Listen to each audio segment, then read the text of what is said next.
अक्सर हम middle class घरों में ऐसा होता है कि रमज़ान शरीफ में मतलब कि बजट कम होता है, खर्चे ज़्यादा होते हैं और जो कि रिज़्क में और रोज़ी में हमारी बरकत उड़ जाती है और हम लोग कहते हैं कि यार अभी पैसे आए थे और अभी ख़त्म हो गए हैं। तो गाइज़ आज मैं आप लोगों को कुछ ऐसी टिप्स, कुछ ऐसे हैक्स बताऊँगी जिसमें आपके रमज़ान शरीफ में खर्चे कम होंगे, बरकत ज़्यादा होगी। आखिर ऐसा क्या तरीका है कि रमज़ान में खर्चे कम बरकत ज़्यादा, और समझदार ख़वातीन किस तरीके से रमज़ान में अपने खर्चे को मैनेज करती है, किस तरीके से अपने घर और बच्चों को संभालती है।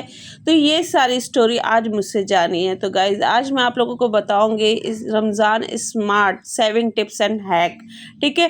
तो गाइज़ आप जैसे कि जान रहे हैं कि मैं आप लोगों के साथ अपनी रमज़ान की कम बजट के अंदर और अफ्तारी और सेहरी दोनों शेयर करने जा रही हूँ। आखिर क्या वजह है जो कि मेरी अफ्तारी और सेहरी इतनी कम बजट में बनती है और मैं ऐसी क्या चीज़ें मतलब कि अपनी सेहरी में करती हूँ। तो देखिए गाइस, सबसे पहले मैं आज आप लोगों को बताती हूँ कि मैं अगर अपनी बात कहूँ तो मैं अपनी सेहरी के अंदर कोई ऐसी चीज़ नहीं रखती हूँ जिससे मुझे लगे कि मेरा बजट जो है वो बहुत ज़्यादा जा रहा है। मैं रोज़ एक रेसिपी बनाती हूँ या फिर मैं देखती हूँ कि आज मेरी रेसिपी यानी कि जो सालन मैंने बनाया था वो कितना बचा है और कितना नहीं बचा है।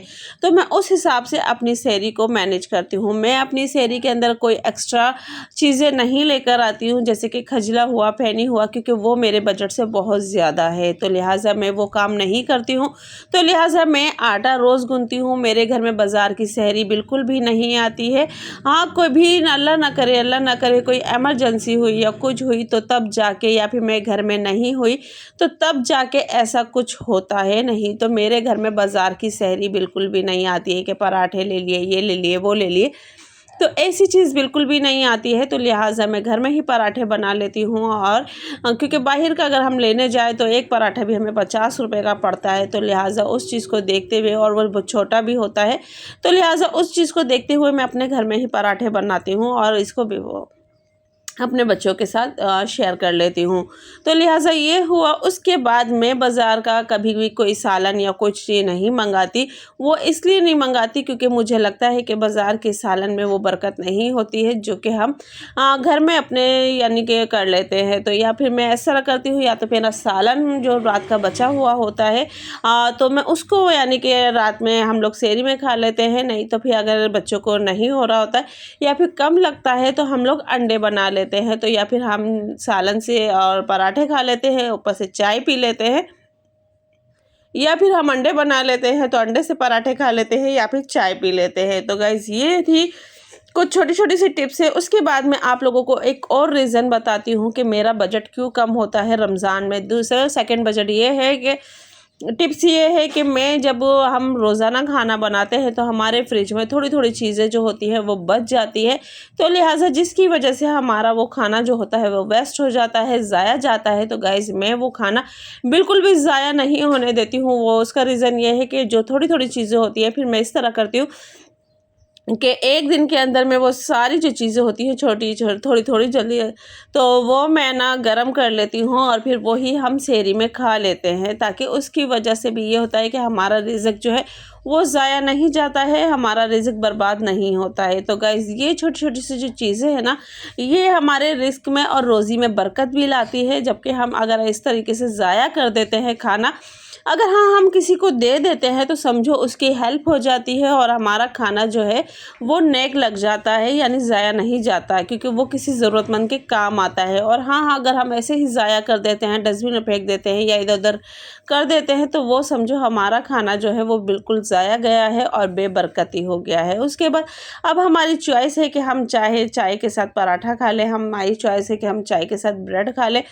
तो ये छोटी छोटी चीज़ें जो है वो मैं कर लेती हूँ। और उसके बाद ये आप देख सकते हैं कि कुछ शामी पड़े थे, कुछ सालन पड़ा था, तो यानी मैंने सब चीज़ें रख ली थी कि जिसको जो दिल चाहेगा वो खा लेगा। तो यानी आप देख सकते हैं कि इनके अंदर मेरी बाज़ार से कोई भी चीज़ नहीं आई है और ना ही मेरा 1 रुपया बाज़ार में लगा है। तो गाइज़ ये छोटी छोटी जो आदतें होती है ना, ये हम ख़वातीन अगर अपनी हैबिट्स बना लें या अपनी आदत बना लें तो ये हमारे लिए फ़ायदेमंद होती है। ना कि अगर हम ही कह दें कि आज मेरा दिल नहीं कर रहा सहरी बनाने को, जाओ बाहर से लेकर आ जाओ, आज मेरा ये नहीं कर रहा तो आप बाहर से लेकर आ जाओ। तो यहाँ आप देख सकते हैं कि मेरे दस्तरखान में अंडा भी है और भुर्ता भी है, यानी कि जो जो चीज़ें बची हुई थी ना वो सब आज हमने रख ली थी और पराठे मैंने घर में बना लिए थे, बाकी चाय हो गई थी। तो अल्हम्दुलिल्लाह अल्हम्दुलिल्लाह बिल्कुल लो बजट के अंदर, जबकि मैंने आज खाना भी नहीं बनाया था, तो बिल्कुल लो बजट के अंदर मेरी जो सहरी थी वो माशाल्लाह माशाल्लाह अल्हम्दुलिल्लाह तैयार हो गई थी। हम सब ने माशाल्लाह बहुत अच्छे से खाई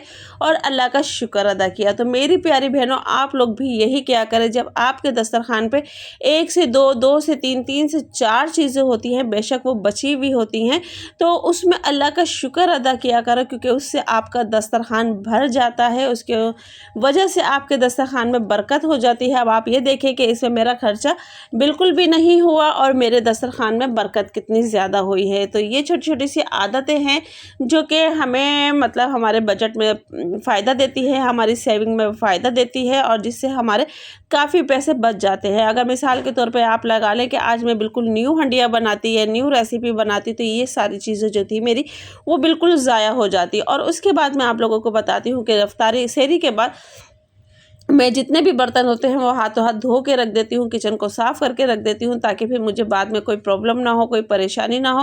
तो और जब मैं सुबह स्कूल के लिए बच्चों के लिए उठूँ या फिर उनके लिए नाश्ता बनाऊँ तो मेरे को हर चीज़ वेल मैनेज मिले और मुझे हर चीज़ अपनी जगह पे मिले। तो गाइज़ ये छोटी छोटी ये हमारे दिन को और हमारे काम को बहुत आसान बना देती है, क्योंकि हम अक्सर यही सोचते हैं कि क्या करें क्या नहीं करें, कैसे नहीं करें।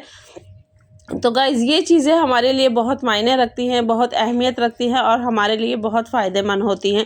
तो बाज़ जगहों पे मैंने देखा है कि ख़ुद ख़वातीन अपने घर में नुकसान कर रही होती हैं, ख़ुद ख़वातीन अपने घर में मतलब कि अपने जो आमदनी है उसको ज़ाया कर रही होती हैं। तो यहाँ पर मेरे जो पकौड़ों का सामान है वो भी मैं आप लोगों के साथ शेयर कर रही हूँ, क्योंकि मैं सिर्फ अपने घर में ये 2 चीज़ें बनाती हूँ, या फिर कोई एक्स्ट्रा कोई चीज़ हो जाती है तो वो बना लेती हूँ, नहीं तो यही बना लेती हूँ।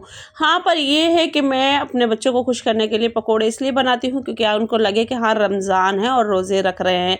तो बाकी ये है कि एक चीज़ कोई ना कोई जब होता है तो फिर मैं न्यू बना लेती हूँ, ताकि बच्चों को भी लगे कि हाँ मम्मा ने आज कुछ नया बनाया है, जिससे बच्चों को लगे कि हाँ वाकई अब रमज़ान है। वरना अगर हम एक साथ ही अपने दस्तरखान पे सारी चीज़ें रख देंगे कि आज ये भी बना लो, ये भी बना लो, वो भी बना लो, तो उससे ये होगा कि वैसे तो माशाल्लाह अच्छा लगता है वो दस्तरखान, और बच्चे भी फिर जब वो वीडियोज़ वगैरह में देखते हैं तो उनको भी लगता है। तो फिर मैं उनको समझाती हूँ, नहीं बेटा ये चीज़ ऐसे नहीं, ऐसे करेंगे, आज हम ये बनाएंगे, कल हम वो बनाएंगे, परसों हम ये बनाएंगे। तो उससे ये होता है कि हमें लगता है कि वाकई हमारी चीज़ें जो कि है वो माशाल्लाह बहुत अच्छी बनी है, बहुत वो हुई है और वो चीज़ माशाल्लाह खाई भी जाती है। जब हम एक चीज़ न्यू बनाते हैं ना अपनी रेसिपी में, तो वो चीज़ हमारी खाई भी जाती है और हमारी चीज़ वसूल भी हो जाती है। वरना अमूमन आप देखें कि इफ्तारी के बाद इतनी सारी चीज़ें बच रही होती है, फिर हम सोचते हैं कि अब तो किसी को दे भी नहीं सकते, और ये हमारी चीज़ें जो कि हैं वो अब ज़ाया जाएंगी और अब हम खा भी नहीं सकते। तो गाइज़ इन चीज़ों को देखते हुए मेरे नज़र में यही अच्छा है कि आप अपने बच्चों के लिए रोज़ाना एक कोई नई रेसिपी बनाएं, जिससे आपके बच्चों को लगे कि हाँ आज कुछ न्यू बना है, तो उसको खाना भी पसंद करें। तो गाइज़ ये थी मेरी आज की वीडियो पसंद आए तो लाइक शेयर